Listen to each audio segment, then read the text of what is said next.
So we're on to talk about the Good Friday Agreement, and I want to hear all your stories. Well, some of them, because I'm sure most of them we can't talk to the nation about knowing you.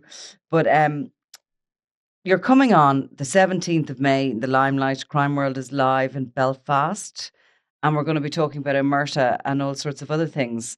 So hopefully we will have a bit of fun on that night. But in the meantime, let's start with. Well, I wanted to talk to you about two things, and they obviously aren't connected at all. But the riots that I was so jealous that you were, or certainly the feuding in the middle of the feuding that I was so jealous that you were in the middle of, and I wasn't last week. And then obviously the Good Friday Agreement. Now they're not connected, are they?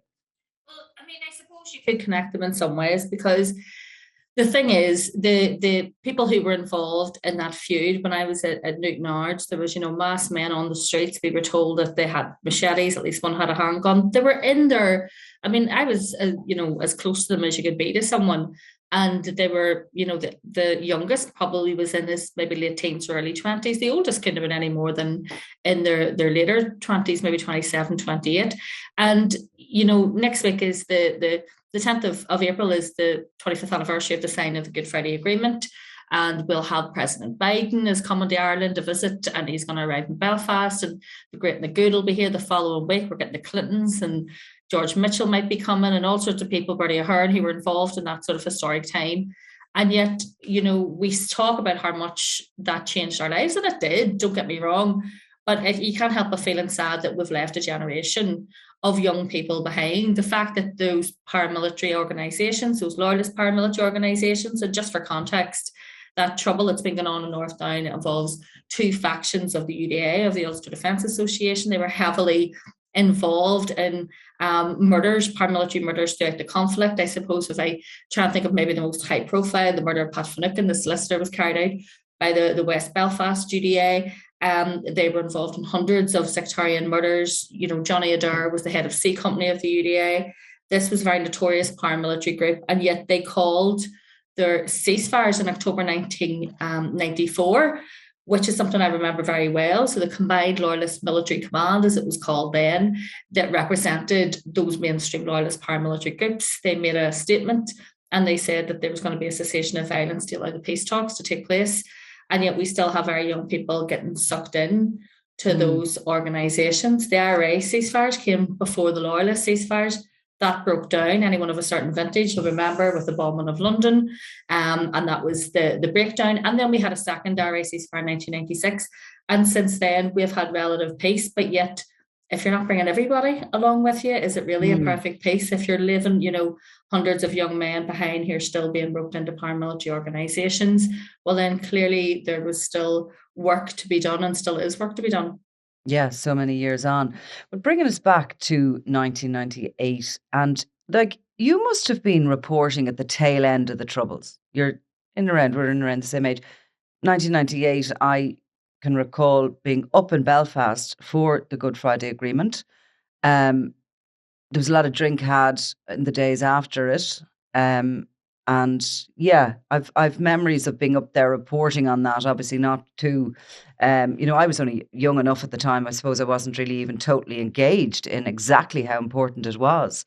But you must have been kind of, starting the career as that was happening. It was, I mean, up until then, it had really been my lived experience anyway. The part of West Yeah. Belfast where I'm from would have been, that very heavily hit during the Troubles, particularly, in my childhood. The hunger strikes were a very big part of that. I can remember those funerals, those huge, huge Republican funerals. That it seemed very grey. There was a lot of despair. There was a lot of funerals went on. There was a lot. I mean, it sounds bizarre now, but I mean, I could have told you that the windows used to shake of the house when a bomb went off. And at the age of 9 or 10, I could have told you where it was. Well, it was the city centre. Well, it was closer than that because you could tell by the boom that the noise made. You knew the sound of shots and what was the sound of gunfire and how close that might have been. My brother, I was just talking to him the other day about this, and he says he remembers that we got some money. I don't know, it must have been someone's communion or confirmation or something. And we decided that we would not tell anybody, but we'd get on a bus and go into town to go to, there was a big toy shop in the town. And while we were there was a gun battle in the street. And we hid behind a sort of electricity box, and then a bus stopped, and the busman opened the doors and said, "Jump on the bus quickly." And we were probably maybe about 8 or 9. And we jumped on the bus, and the bus drove us back up, and we walked up home. We never even told anybody that there was bullets flying over the top of our heads because we'd have got in trouble. So, I mean, it was all just part of your life, and you accept, I suppose. As a reporter, I've been down to, like, conflict zones, been to, refugee camps where there's refugees fleeing current wars, and the children who were there were just very accepting almost of their experience because it was all they knew. And I could sort of relate to that because, I grew up in a situation, it never seemed odd to me, it never seemed strange to me. People that live lovely, peaceful, quiet lives, that seemed quite odd to me.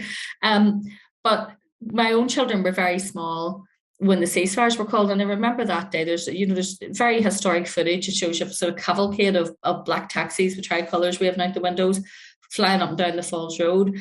And I remember coming out of my house where I lived at the time, which was down in Clonard, which was on an interface.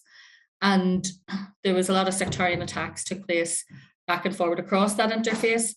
And when we first moved into that house, and I had lovely neighbours, but my now ex-husband, then partner, had drove a motorbike, and he parked it outside the house, just like a little terrace house with no gardens, just complete, like 2 up, 2 down houses.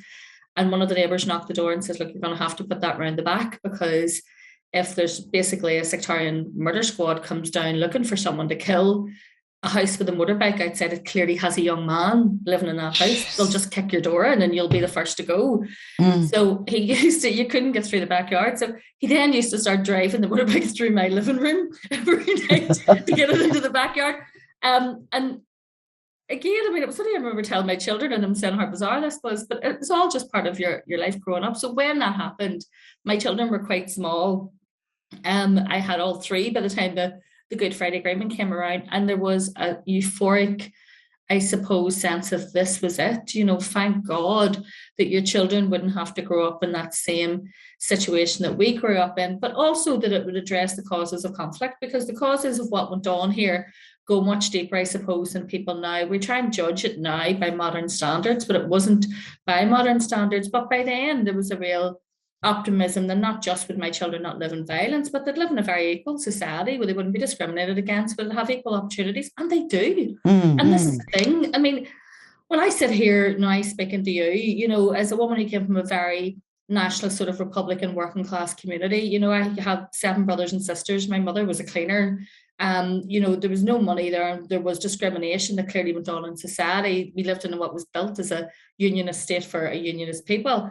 Am I discriminated against now? Hell no, of course I'm not discriminated against. I'm a bloody journalist, you know what I mean? I'm sitting here making a podcast for you. I'm a woman of great privilege, and I know that, but I wasn't always. But society has changed very dramatically, and my children have had very happy lives as a result of the Good Friday Agreement. But I went back and did my journalist course in 1998, and by 1999 then I was doing my work placement, and by then I went straight into reporting in parts of North and West Belfast, and as part of that was the Holy Cross dispute, which was the dispute outside a children's school, and that was one of the first, I suppose, major stories that I was covering, and all the conflict that went on around with that. And I realised that while I lived in West Belfast, where already you could see the dividends of peace, you could see the sort of shoots of new growth. There was these shopping centres being built. There was a sort of an upbeat feeling. There was a feeling of hope and optimism. But for the people, whether they come from a loyalist or Republican community who lived in those interfaces, the place that had those peace walls, the places that had the division, peace was a lot slower coming for them. You could solve that sort of IRA British loyalist conflict, but you couldn't solve that sectarian conflict just as easy. It went too deep. It was too close. It was neighbour on neighbour. And what went on in Holy Cross was a real demonstration of the fact that there certainly wasn't peace at that Ardoyne interface during those years of 2000, 2001, but there was peace where I lived at that stage. And when I left you the other day, I went down for a little tour of Belfast. I love Belfast. I think it's a great city. I love lots of places in the north, but I think Belfast is a cracking city. It's so much fun. You'll always bump into somebody who has plenty to tell you, plenty of stories to tell you. on a less light note, I suppose, I think you don't go very far before you meet somebody who's been deeply affected by the Troubles, by the 3,500 people that died and the 50,000 people who were injured during the Troubles. But I went down with Conor McCaughey, the photographer, down to do some pictures because they're doing a piece on this show up in the Limelight. And we went around the Shankill, and then we went around the Peace Walls, and we went into Ardoyne. And I came home actually, and I said to my girls, you have to go up and look at this and actually engage in this and look at it. We are here, it's like as if we're in a completely different country. We were only 2 hours away during all those years and coming up to the Good Friday Peace Agreement, but we could have lived on a different planet. And it's just interesting to go and see that down in the Shankill and the mural, and the American tourists are there, and the black taxi drivers have brought them in, and everyone's getting their photograph taken. It's so strange. And then there's kids playing. And then when you go around, the peace walls are just extraordinary. The idea that these were built in a city where people were nose to nose hatred.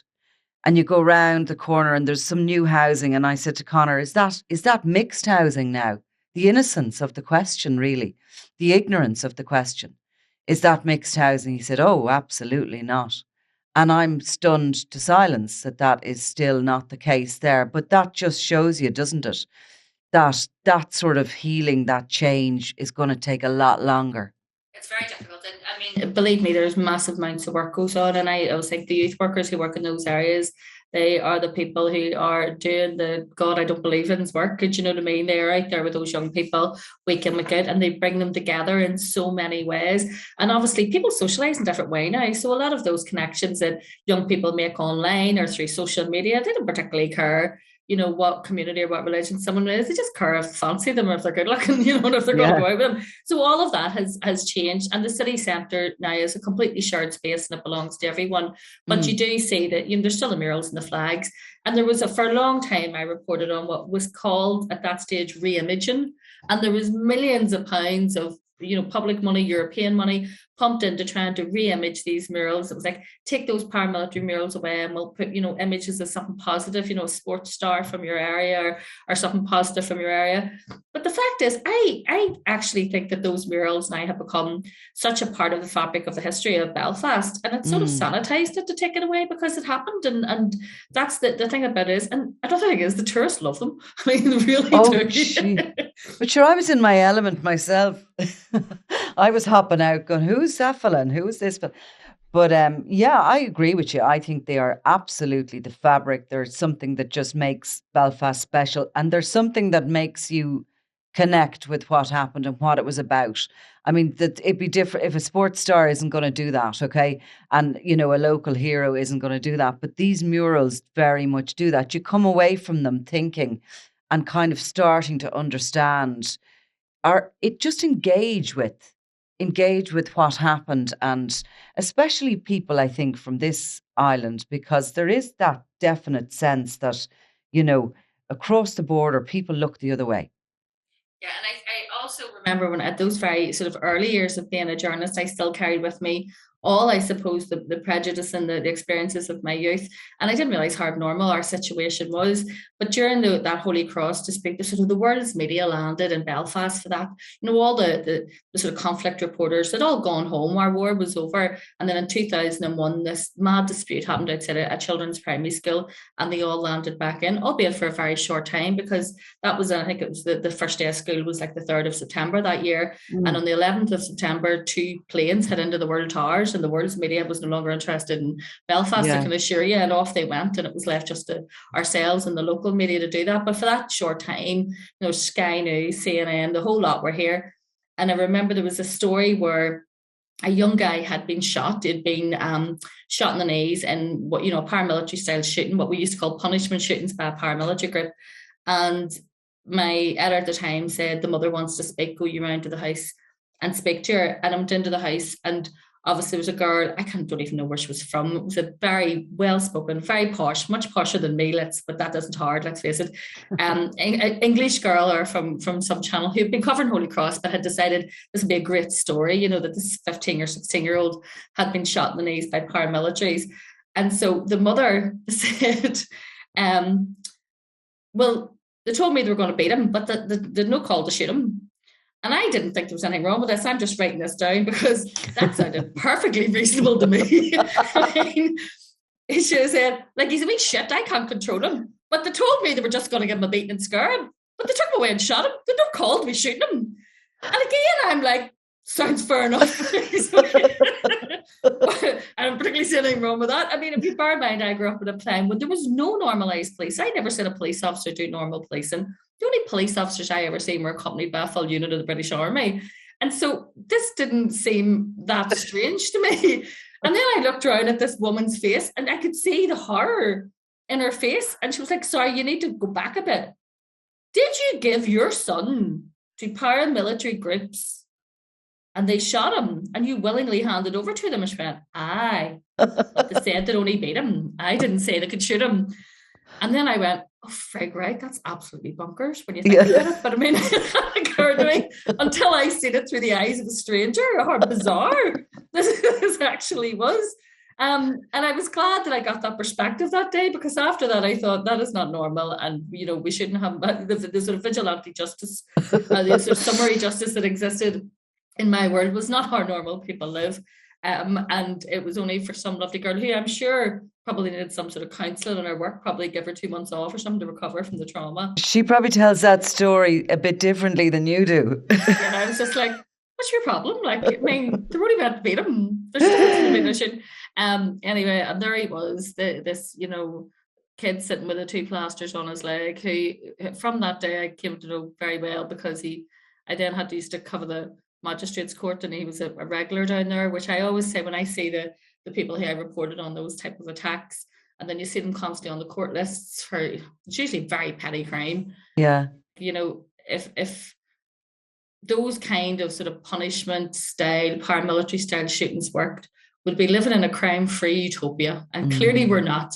And the fact all you're doing is brutalizing those young people, who then go back and commit more and more crimes. In fact, they become more and more disengaged from society. But it took that day for me to look in the face of the lovely, Poppy or whatever her name was, to realise that, this is a bit bonkers, love. I'm a bit screwed up. So what drew you to journalism? I suppose because of where I grew up, I lived in a sort of very newsy political world anyway. And, my dad would have got, 3 newspapers a day. He'd have got, the Irish News in the morning and the Daily Mirror and the Belfast Telegraph in the evening. And we were surrounded in newspapers, but the people who reported, and you'd have seen a lot of reporters. I mean, you've been walking past reporters at the end of the street along, with, around the burning bus to get to school. And they were almost always, I would say, male. Almost always very, very posh, and nearly most of them were English. They had no reflection of anyone that I'd ever seen. It wouldn't have been a job that I thought I could do. But then I remember, as I got older and I got into my late teens and early 20s, reading newspaper articles about things that had happened close to where I lived, or people or experiences. And the description of my community was just not where I lived. We obviously lived in very difficult times. There was a lot of violence went on, but there was also, this was a community that were suffering, as well, and surrounding really decent, good people, and people who were really trying to make a difference to their children's lives. And there was a real push on education for young people from that community at that time.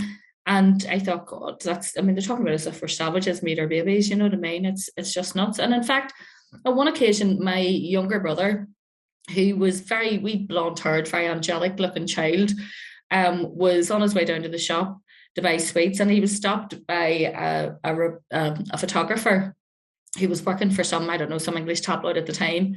And he said to him, I'll give you a £5 if you pose for a picture.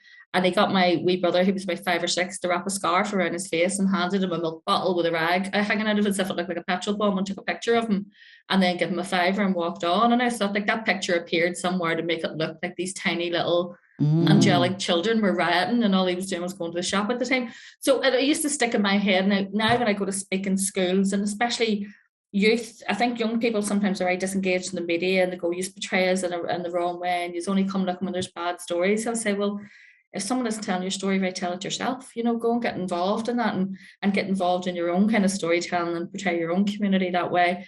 And as time went on, I remember thinking, well, maybe I could do that. Maybe I could do that as a career. Writing's always something that I liked, but I did all sorts of jobs because I had small children and I had to. Mm-hmm. And then, as I say, I went back in my sort of late 20s, went in and did my work placement. And the place where I was working at the time, it was like the weekly paper in the middle of West Belfast. They were very short staffed, a few people had left, and they asked me would I come in and do shifts.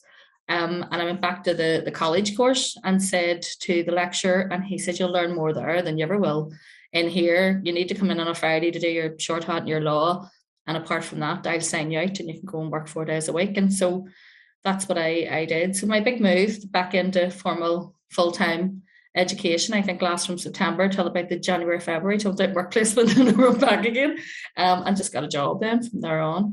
It makes me sad though too that young journalists now don't have all those, because every town had a weekly newspaper, every city had 2 or 3 of them, and they could have started there, and there was such a good grounding for young journalists to come through and learn their trade and make contacts and just figure out how to speak to people and communicate with people and how to get the best out of people.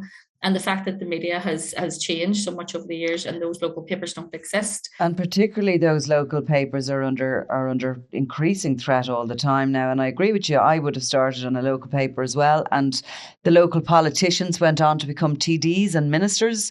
The local Gardaí went on to head up units, from the courts and the judges and the solicitors and everybody you met and engaged with and spoke to. And you'd be on first name terms with them then. So then they progress through their career and you progress through yours, and they just don't have that anymore, young journalists. That I think is such a shame, because I could always tell when I went to work in daily papers, I could always tell the colleagues who'd come through the weekly papers from the ones that had just landed in the cushy daily newspaper job, because the weekly ones were hungry, and they knew everything and they knew everyone. And I could always tell. I wonder what newspaper she worked in, because you could tell the ones who just had that news sense straight away, and you knew they'd come through a really good weekly. And could put their hand on a phone and ring somebody and get the information that was needed, because it is all about building a trust, isn't it? And, that somebody knows that you're not going to turn them over, and you know what I mean, they're not going to turn you over, and that goes on for years. And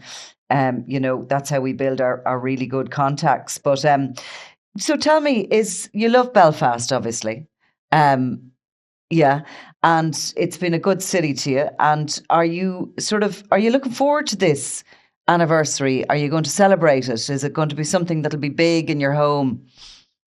I think it could be a bit pessimistic about it, because obviously the institutions, this is like strand 2 of the agreement, is that you'll have, these institutions which don't exist at the minute because the DUP have brought them down. But people be needlessly, I think, pessimistic, because even just this week, you jog your memory by writing things. So I did a feature this week on the prisoner releases, which was one of the massive, most controversial parts of the Good Friday Agreement, the fact that they were going to open the prisons and let these people out. But I mean, there are people who got out. Overall, I think it was about 500 and something prisoners got out. In total, about 20 were recalled, and that went down into single figures almost to the ones that stayed recalled, as in committed other offences when they got out. And as part of that, I was speaking to one of the sentence review commissioners who was responsible for saying who got out and when. I was speaking to an ex-RA prisoner who went on to become an MLA, who went on into politics, and who has travelled the world talking about our agreement. And I spoke to one of the very first people who was recalled and who went on to have his licence recalled 2 times after that. And that was Mr. Adair, Johnny Adair, who couldn't manage to keep himself out of prison even after he got out then, and about the different experiences. And when you think back to then and the times that we lived in, times that we live in now, like chocolate cheese, there's much to be grateful for. There's much to celebrate. There is obviously work to be done, because there's sections of our society that were left behind, and that includes there's places where there are young people being dragged and groomed into those distant Republican organisations, and that's because they're being given some nonsense romanticised version of that conflict that existed. And I wish I could sit them down and tell them a few stories from my childhood about how there was absolutely nothing romanticised or beautiful or glorious about that. It was really difficult, really hard time, and it isn't something I'd want for my children, definitely not. And then there's those young people in loyalist communities, and for them it's almost it's a different kind of lure, because there's very high levels of educational underachievement. There's not really much in the way of employment prospects for a young man with no education. And then they see people who are these sort of loyalist leaders who have self-appointed titles, and they have lifestyles beyond what you can imagine if you live in a very small housing estate. They appear to have decent cars. They've the turkey teeth of the holidays in Dubai. They've the glamorous girlfriend, and they think, well, I'll aspire to that because that's something I can do. Like, what have you to do to get that? Sell a load of drugs? That sounds easy. And so they're getting dragged into that sort of paramilitary groups, which are basically now in the main, and there are some who have transitioned and are playing a really sort of important positive role in their community, but in the main, they're just organised crime gangs now. They're what in the South you would just call that an organised crime gang, but here we still have them under the umbrella of paramilitarism. So while the vast majority of our young people are living better lives, there are communities where there are young people who aren't. And the answer to that problem, I think, is just so clearly economic. You invest in those communities, you make sure that they have the best opportunities possible in terms of training. Education, third level education isn't for everyone, but everyone can, find a job that they love. And even if you have, a decent job that you're paying, financing a wee car, saving up to go to, Magaluf or whatever once a year, you're not going to be interested in going to prison or risking your freedom for hanging around with a paramilitary organisation. You're going to have aspirations to get yourself a wee girlfriend, get yourself a nice wee house, settle down. And that, I think, is the kind of aspirations that were very easily achieved for young men, but they don't see that in their lives. They see their lives going in a different path. And it means then we have situations like we've had in North Down, where very young men are being the foot soldiers for paramilitary leaders, and a few that really has nothing to do with them. It's to do with the egos of the bosses of those organisations. And really we can identify the ages that are vulnerable there at risk. It's 14, 15, 16, and have all the services wrapped around them. And obviously then when those kids, if they can manage to go through it without joining one of these organisations, when they hit about 21, they get a bit of sense anyway. And those other things you've spoken about, the car, the holiday, the girlfriend, are kind of more interesting to them. Just a few things there, that people may forget. But Jeffrey Donaldson and Arlene Foster, of course, walked out of those talks and the run up to the Good Friday Agreement and left David Trimble and the Ulster Unionist Party, forming the DUP. And what was interesting, I was listening to something there recently about the run up to it, and about Billy Wright's murder in the Maze prison. Of course, that just happened as they were discussing. They were trying to get this peace process together, and Mo Mowlam had to go into that prison, and she had to try and calm things down. She was an incredible woman, and one of the few women actually that were there. There were so many men there at the table of the Good Friday Agreement. The brilliant John Hume and Seamus Mallon, such lovely two men. Met them a number of times over the years. Jerry Adams, obviously, Martin McGuinness, John, Gary McMichael. Anyone remember him? He seems to be gone. But there was men. There was the Women's Party, a small grouping of women, the Women's Coalition, that had just formed. But Mo Mowlam, was incredible woman, wasn't she? There's a play called The Agreement in the Lyric Theatre in Belfast at the minute, and I went to see it at the weekend. And the woman who's acting Mo Mowlam is amazing. She has her mannerisms down to a T, but she just portrays how she was a woman in a very male world. I mean, during the 20th anniversary of the Good Friday Agreement, I remember being at events and people saying, well, there should be more female representation. But it's representative of what went on at the time, because Mo Mowlam was no longer alive. Otherwise, she'd been front and centre of all of those events. And as you say, she was told by the Northern Ireland office, do not go into the Maze prison. It's a security risk. You can't go waltzing in among paramilitary killers. And she just went, no, I'm doing it anyway. Mm-hmm. And she went in and she had a meeting with Michael Stone, with Johnny Adair, with the leaders of those paramilitary groups, and convinced them to stay with it and say, look, stay with this process. We'll get this over the line. It will be worth it in the end. And they have given interviews previous to that. Adair has, at least, where he said about the respect that they had for her because they believed what she was saying was true. And also then her diplomacy went on. And remember, Bertie Ahern's mother died in the middle of that. He actually, I think, had to get a helicopter down to go to the funeral, and the helicopter back up again. Didn't even get to stay at his mum's funeral. This was going on. David Trimble was trying to sell this deal to unionists, while Ian Paisley and the DUP were standing outside those negotiations on the lawn, singing hymns and shouting that they're all undecent traders and we're selling out Ulster. And all of this was going on amid a backdrop where people were thinking, is this the last chance? Is this the last chance saloon? If this breaks down this time, what's going to happen? And no matter how imperfect and flawed it is, and all peace agreements are flawed and all peace processes are flawed, there are hundreds, if not thousands, of people walking the streets right now who might not have been here had they not managed that. Because I remember those late 90s years and everything that went on then. You had those, mass pub shootings. You had those attacks on the bookies where it was just like indiscriminate gunmen were getting into anywhere at that stage where they knew there might have been a sort of Catholic bar and shooting it up. Then you had the Shankill bomb where the IRA bombed a fish shop in the Shankill because the bomb went off, killing like 2 children and 10 people in the Shankill who, people still have spoke to me and talked about trying to claw out the rubble with their bare hands.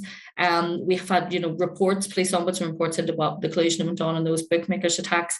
And one of the young men, he was only a teenager, who was shot dead in that. His mother died shortly afterwards, completely of a broken heart. She just took to her bed, wouldn't eat, wouldn't sleep, wouldn't do anything. She couldn't do anything. And her, her other children had said the bullet that killed him just traveled through time and killed her as well. And that's the truth of what went on, because we have a book called Lost Lives. It documents all the people who died of troubles and tells their stories, albeit in very short, abbreviated form. But it doesn't tell the stories of what happened to their relatives afterwards. Because I had a cousin who was shot dead. He was shot dead by a member of the British Army. In fact, it's historic in terms of Northern Ireland, and that the soldier who killed him was the first person to ever be convicted of murder while wearing a uniform on duty in Northern Ireland. And my cousin was a roadie for bands. He was a roadie for Bananarama and Spandau Ballet, and he'd been on tour with them, and he was just back for a couple of days to see his mum when he was shot dead. And like, his life was joyous. It was full of joy. He was traveling the world. He'd been in Germany on tour with Spandau Ballet. And he was just back for that when he was shot. And his mother and father, my Aunt Bridie and Uncle Jim, they just never recovered from that. They just, they were just shadows of themselves after that. I can remember seeing them at events and things, but you could see the joy it went out of their lives, the complete, and that is what it did. And that was the untold, I suppose, cost of what happened here. And that doesn't happen now. We did have sporadic attempts, and let's not, gloss over it. Dissident Republicans tried to shoot a senior police officer earlier this year in Oma, and his young son witnessed that. The fact is that it is small and it is sporadic, and it is groups that don't have any real public support at all. They can do terrible damage to young people's lives who they suck into those organisations, and that's where the unfinished part of the peace process is. But the part that we did manage to do, I think that's worth celebrating. And, I'm very, very glad. And there's an event at Queen's. It's going to go on for a couple of days. And I will be there, and I will enjoy listening to the stories of all those people who were involved at the time. But also, I'll enjoy listening to stories of the young people, because there's a class of young women who I spoke to who were part of a politics group, and they're going to speak at that event about what the Good Friday Agreement does in the future, if it means to them. And they weren't even born when it happened. And that's important too, that their voices are heard as well, because we'll all be, dead and gone and in the ground when they'll have to take this place forward. And that's important as well, to hear their voices. So while there's some young people getting left behind and others who have really benefited from it, I do think that there's a lack of political will sometimes to admit that it was a success and to push on with it and try and get the rest of that work done. But, the problems that we have now in terms of maybe drugs and mental health and things like that, they exist in every city, everywhere in the world. It's not like we're unique in receiving that. We do have what we call generational trauma as a result of the troubles. But I do think, it's something that was worth. It was worth, when I watched that play, and I watched it based on the last 3 days leading up to the agreement, even though I remember the news reports and sitting watching at the time, thinking, will it happen? Won't it happen? When you see it, portrayed out like that, and that sort of very urgent 3 days about getting this over, you realise such different people, completely different personalities, massively different agendas, and yet, people like Mullen managed to bring them all together and get them together and get that deal done. And when you think about Bertie Ahern, Mo Mullen and Tony Blair, like 3 more different people you couldn't have gotten, all had particular agendas going on. Absolutely. But they were central to that. And in the middle of it, you have Bill Clinton as well coming in and going, right, what can I do? You have George Mitchell sent as an American envoy. I mean, It makes for a great political drama, let me tell you. But I'm very glad it was our reality. It most certainly does. Well, look, it's well worth celebrating, and to all our friends in the north and in Belfast, enjoy the day. So thank you, Alison Morris.